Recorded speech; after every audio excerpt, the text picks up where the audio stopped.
Hello, everyone. My name is Gabriel, and today I wanted to talk about the work that I've done with my collaborators here, titled Collecting the Public Perception of AI and Robot Rights. So first, what is all this discussion around AI and robot rights? There's a lot of philosophical work basically asking the question of whether the systems deserve some level of moral and legal consideration. All the discussion revolves around the question of whether the systems can and should have rights. On one side of the discussion, some scholars say that they're not conscious, they are mere tools, and basically they don't deserve rights. And even if we could do so, we shouldn't because it would cause a lot of social disruption. On the other side of the discussion, some authors are more open to this proposal, especially if they develop certain preconditions, such as like sentience. Some other scholars argue that we should grant them some rights based on the way that we anthropomorphize them, based on how we interact with them socially, and on the fact that they behave quite similarly to us. However, all this discussion has been extremely prescriptive and argumentative. There is no work that tries to understand how the general public, those that are going to interact with the systems in the future, see this question. And this is exactly where our work comes in.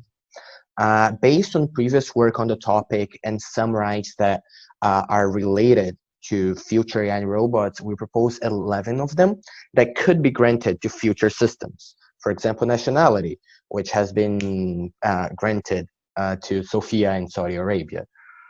The way that we organize our experiment is that we observe people's pre-stance within regarding these 11 rights, and we give them a little bit more information about the discussion based on the concept of legal personhood, which is a legal construct that grants certain rights and duties to various entities around the world, for example, corporations, humans, etc.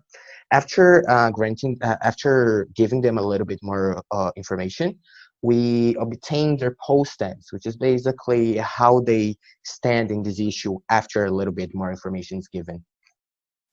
So first, according to our results, people are largely against this idea of granting them most rights.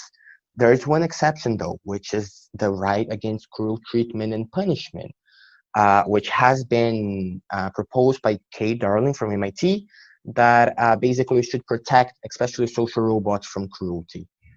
Not for the systems themselves, but so we can conserve human-human interaction. We actually conducted this interventional study in order to see if this stance is open to some change, because every time that previously neglected entities have been granted rights in the past, think about slaves, women, it has always been an extremely slow process, and we wanted to see if this could happen in the case of AI and robots. What do we find is that there is some room for slow change, especially if people are exemplified with some non-human entities that are granted rights, for example, corporations.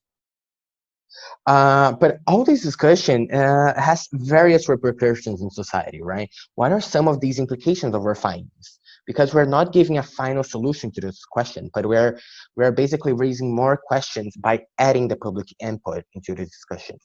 So, for example, what would it mean to protect a robot or an AI from cruelty? Should we implement some kind of pain? Should we report cruelty against these robots?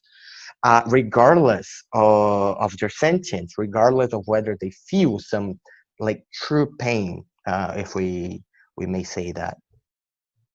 Another right that actually showed close to support in our findings is the right in favor of freedom of speech.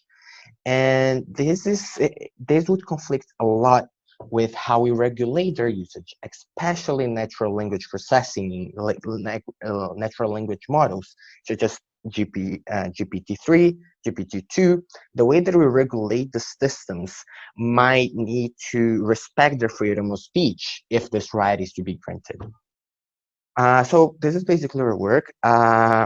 We by no way we say that this is kind of like we are giving a final solution to the discussion, but we try to actually obtain the public perception so that the prescriptive work on this topic can also have some more realistic data to debate on, especially as the general public are the ones that are indeed going to use the systems in the future.